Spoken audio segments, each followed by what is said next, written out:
आवारा श्वानों के आतंक से लोगों को छुटकारा दिलाने के मकसद से सुप्रीम कोर्ट के निर्देश भले ही दिल्ली राष्ट्रीय राजधानी क्षेत्र को लेकर हों, पर यह समस्या देश भर से जुड़ी है।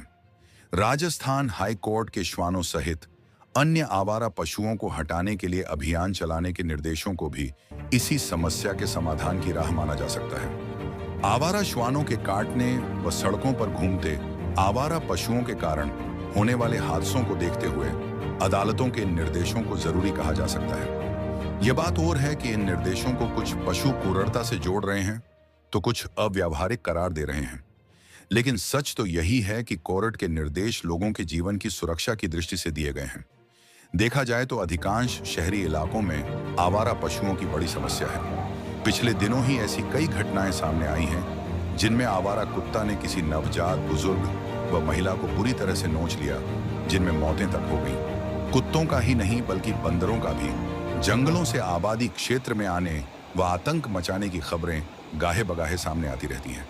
बीच मार्ग में, गलियों में खुले में घूमते गोवंश व अन्य दुधारू जानवर भी कम समस्या नहीं है। चिंता इस बात की भी है कि पालतू पशु दूध देना बंद कर दे तो इन्हें परिवार का सदस्य मानने वाले पालक भी अनुत्पादक समझकर छोड़ देते हैं। इतना ही नहीं, दूध दुहने के बाद खुले में छोड़ नन्हे की दुष्प्रवृत्ति भी बढ़ते सड़क हादसों की वजह बन जाती है।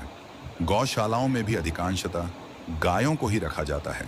बैल व सांड जैसे पशुओं को ऐसा आश्रय कम ही मिलता है।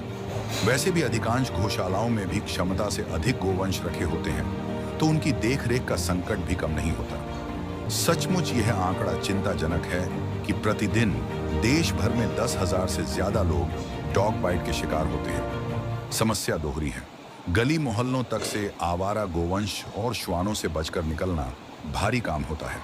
जब कभी इन्हें हटाने के प्रयास होते हैं तो पशु क्रूरता के नाम पर पशु प्रेमी विरोध में खड़े हो जाते हैं। वस्तुतः पशु क्रूरता तब जरूर हो सकती है जब शेल्टर होम में रखे गए श्वान व अन्य जानवरों के खाने पीने का बंदोबस्त ठीक से नहीं होता हो। बेजुबानों को रखने, उनके खान पान और इलाज की समुचित व्यवस्था किए जाना ज्यादा जरूरी है।